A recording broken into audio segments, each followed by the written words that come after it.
My dear students and parents, this is Daniel and welcome back to our channel. NEET UG 2025 examination குறிய OMR response எப்போ வரும், result எப்போ sir விடுவாங்க, case என்ன sir ஆச்சு அப்படிங்கிற கேள்வி இன்றைக்கி மத்தியானத்துலேருந்து நிறைய பேர் நம்மக்கிட்ட ஃபோன் பண்ணி கேட்க ஆரம்பிச்சிட்டாங்க. வாட்ஸ்அப்லேயும் நிறைய மெசேஜஸ் நமக்கு வர ஆரம்பிச்சிருச்சு. ஆக்சுவலாக இன்றைக்கி என்ன நடந்துச்சு அப்படிங்கிறத பற்றி தான் இந்த வீடியோவில் பார்க்க போகிறோம். இது வரைக்கும் நீங்கள் நம்ம சேனலை சப்ஸ்கிரைப் பண்ணாமல் இருக்கிறீங்க, ஃபர்ஸ்ட் டைம் நம்ம வீடியோ பார்க்குறீங்க அப்படின்னா மறக்காமல் சேனலை சப்ஸ்கிரைப் பண்ணி வச்சுக்கோங்க. அண்ட் கூடவே இந்த வீடியோவை மறக்காமல் லைக் பண்ணிவிடுங்க. மிஸ்பா கரியர் அகாடமியின் சார்பாக மெடிக்கல் கவுன்சிலிங் பற்றின தொடர்ந்து பல வீடியோஸ் அப்படிங்கிறது தொடர்ந்து போட்டுகிட்டே இருக்கிறோம். இந்த கவுன்சிலிங் ரிலேட்டடாக உங்களுக்கு என்ன சந்தேகங்கள் இருந்தாலும் கீழே கமெண்ட் செக்ஷனில் டைப் பண்ணுங்கள். அடுத்த வீடியோவில் அதற்குரிய பதில்களை நம்ம தொடர்ந்து பார்க்கலாம். அண்ட் அகைன் இந்த வீடியோவை உங்களுடைய நண்பர்கள் உறவினர்களுக்கும் ஷேர் பண்ணிவிடுங்க. ஆக்சுவலாக இன்றைக்கி மெட்ராஸ் ஹைகோர்ட்டில் இந்த கேஸுடைய ஹியரிங் வருவதாக இருந்தது. ஆனால் இன்றைக்கி லிஸ்ட் பண்ணப்படலை. ஸோ இன்றைக்கி தான் லிஸ்டிங் கொடுத்துருக்குறாங்க. ஸோ நாளைக்கு தான் இந்த கோர்ட்டினுடைய ஹியரிங் அப்படிங்கிறது, கேஸினுடைய ஹியரிங் அப்படிங்கிறது வரப்போகுது. ஸோ அதனால் இன்றைக்கி பெரிய அப்டேட் எதுவும் இல்லை. இதுதான் ஆக்சுவல் அப்டேட். நமக்கு நாளைக்கு தான் ஹைகோர்ட்டில், மெட்ராஸ் ஹைகோர்ட்டில் கேஸ் ஹியரிங் வரப்போகுது. ஸோ நாளைக்கு வந்துடுச்சு அப்படின்னா நாளைக்கு மத்தியானத்துக்கு மேலே கேஸினுடைய அப்டேட் என்னவாக இருக்குது அப்படிங்கிறத பொறுத்து நம்ம வீடியோவை பதிவு செய்வோம். நீட் எக்ஸாமினேஷனுடைய ரிசல்ட் ஒரு வேளை டிலே ஆகுமா அப்படின்னு நீங்கள் கேட்டிங்க அப்படின்னா எஸ், மேபி ஸ்லைட் டிலே அப்படிங்கிறது இருக்கலாம். இதில் ரெண்டு முக்கியமான விஷயம். மாணவர்கள், பாதிக்கப்பட்ட மாணவர்கள், சென்னையில் பாதிக்கப்பட்ட மாணவர்கள் அவங்க கோர்ட்டில் கேஸ் ஃபைல் பண்ணியிருக்காங்க இல்லையா, அவங்க கேட்குற ரெண்டு விஷயம். ஒரு விஷயம் ரீநீட் அல்லது கிரேஸ் மார்க் அப்படிங்கிற விஷயத்த கேட்குறாங்க. இந்த ரீநீட்டோ அல்லது கிரேஸ் மார்க்கோ இந்த ரெண்டில் நம்மளுடைய மெட்ராஸ் ஹைகோர்ட் என்ன கொடுக்க போகிறாங்க, என்ன முடிவெடுக்க போகிறாங்க அப்படிங்கிறது ஹானரபிள் ஜட்ஜஸ்னுடைய முடிவுக்கு உட்பட்டது.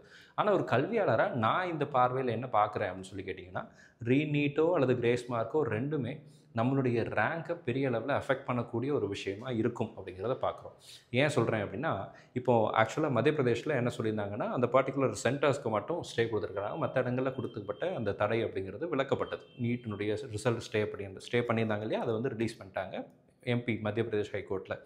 சிமிலர்லி மெட்ராஸ் ஹைகோர்ட்லேயும் ஒருவேளை அந்த பர்டிகுலர் சென்டர்ஸ்க்கு மட்டும் ஸ்டேவை ரிலீஸ் பண்ணிவிட்டு ரிசல்ட்டை நீங்கள் ரிலீஸ் பண்ணிக்கலான்னு சொல்லலாம். ஆனால் அப்படி சொன்னாங்க அப்படின்னா என்ன பிரச்சனை வரும்னு கேட்டிங்கன்னா, இவங்க கேட்குற ரெண்டு விஷயம், ஒன்று ரீநீட் அல்லது கிரேஸ் மார்க். இந்த ரெண்டில் எதிர் சார்பாக இந்த கேஸ் தள்ளுபடியாச்சு அப்படின்னா எந்த ரிசல்ட்டில் பெரிய மாற்றங்கள் வராது. ஆனால் ஒருவேளை ரீநீட்டோ அல்லது கிரேஸ் மார்க்கோ இந்த ரெண்டையும் கொடுத்தாங்க அப்படின்னா, இந்த ரெண்டில் ஏதாவது ஒன்று கொடுத்தா கூட இந்தியா ஃபுல்லாக இருக்கக்கூடிய எல்லா லட்சக்கணக்கான மாணவர்களுடைய நீட் ரேங்க் அப்படிங்கிறது மாறும். ஆல் இண்டியா ரேங்க் அப்படிங்கிறது மாறும். உங்கள் மார்க் மாறாது, ஆனால் ஆல் இண்டியா ரேங்க் அப்படிங்கிறது மாறும். ஏன்னா இந்த பர்டிகுலர் சென்டரில் ஒரு வேளை கிரேஸ் மார்க் கொடுத்தா மார்க் அதிகமாகும். அப்போ அவங்களுடைய ரேங்க் மாறும். ஸோ அப்போ எல்லாருடைய ரேங்க்குமே மாறும். டாப் ஸ்கோரர்ஸை தவிர மற்ற எல்லாருடைய ரேங்க்கும் மாறும். இப்போ பெரிய மாறுதல்கள் வரும். அதே மாதிரி ஒரு வேளை ரீநீட்டே வச்சாங்க அப்படின்னா தென் அங்கேயும் அதே மாதிரி ரிசல்ட் திரும்ப ரிலீஸ் பண்ணணும். ஸோ அப்போ நமக்கு திரும்பவும் இந்தியா ஃபுல்லாக எல்லா மாணவர்களுடைய, பெரும்பான்மையான மாணவர்களுடைய ரேங்க் அப்படிங்கிறது மாறுவதற்கு வாய்ப்புகள் அப்படிங்கிறது இருக்குது. ஸோ இது எல்லாமே கணக்கில் வச்சுட்டு தான், மனசில் வச்சுட்டு தான் இந்த ரிசல்ட் ரிலீஸ் பண்ணுறதுல, OMR ரெஸ்பான்ஸ் ரிலீஸ் பண்ணுறதுல டிலே இருக்குமோ அப்படின்ற ஒரு பார்வை அப்படிங்கிறது எனக்கு இருக்குது. ஸோ கூடிய சீக்கிரத்தில் பட் நான் என்ன எதிர்பார்க்குறேன், ஒரு கல்வியாளராக, நம்ம ஆசிரியராக நான் என்ன பார்க்குறேன் அப்படின்னா, ஸ்டூடெண்ட்ஸ்க்கு கொடுக்க வேண்டிய OMR ரெஸ்பான்ஸை கொடுத்துட்டிங்கன்னா தே கேன் டேக் அ டெசிஷன். ஏன்னா இந்த மார்க் எவ்வளோ அக்யூரேட்டாக எனக்கு எவ்வளோ மார்க் வரும் அப்படிங்கிறத as per your answer key, என்டிஏனுடைய ஆன்சர் கீயின் படி அவங்க பார்த்துட்டாங்க அப்படின்னா so they can take a decision whether to go with repeat பண்ணலாமா, அல்லது வேறு கோர்சஸ் போகலாமா, அல்லது எனக்கு சீட்டு கிடச்சிருமா, நான் நல்ல மார்க் வாங்கியிருக்கேன் அப்படிங்கிறத தெரிஞ்சுக்கிறதுக்கு, ஓரளவுக்கு தெரிஞ்சுக்கிறதுக்கு, ஒரு முடிவு எடுக்கிறதுக்கு அது உபயோகமாக இருக்கும். ஸோ கூடிய சீக்கிரத்தில் OMR ரெஸ்பான்ஸ் ரிலீஸ் பண்ணுங்கள் அப்படிங்கிறதா மாணவர்கள், பெற்றோர்கள் சார்பாக மிஸ்பா கரியர் அகாடமி வைக்கக்கூடிய கோரிக்கையாகவும் இருக்குது. ஸோ இதை பற்றி நீங்கள் என்ன நினைக்கிறீங்க அப்படிங்கிறத கமெண்ட் செக்ஷனில் டைப் பண்ணுங்கள். போன வருஷமே சுப்ரீம் கோர்ட்டில் கிரேஸ் மார்க் கொடுத்துட்டு அதை என்ன பண்ணிட்டாங்கன்னா கேன்சல் பண்ணாங்க. என்டிஏ கொடுத்துருந்தாங்க இல்லையா, அதை வந்து கேன்சல் பண்ணிட்டாங்க. ஸோ திரும்ப கிரேஸ் மார்க் கொடுப்பாங்களா அப்படின்னு கேட்டால் அது பெரிய கொஷின் மார்க் தான்.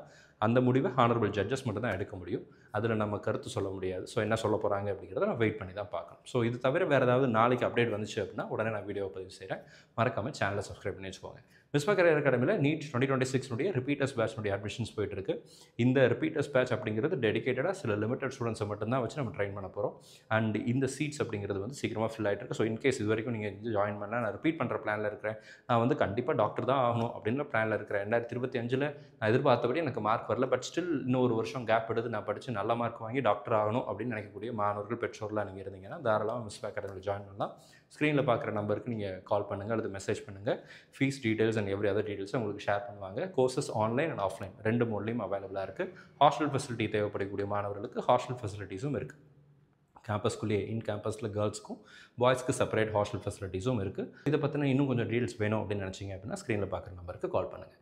All the very best and thank you so much.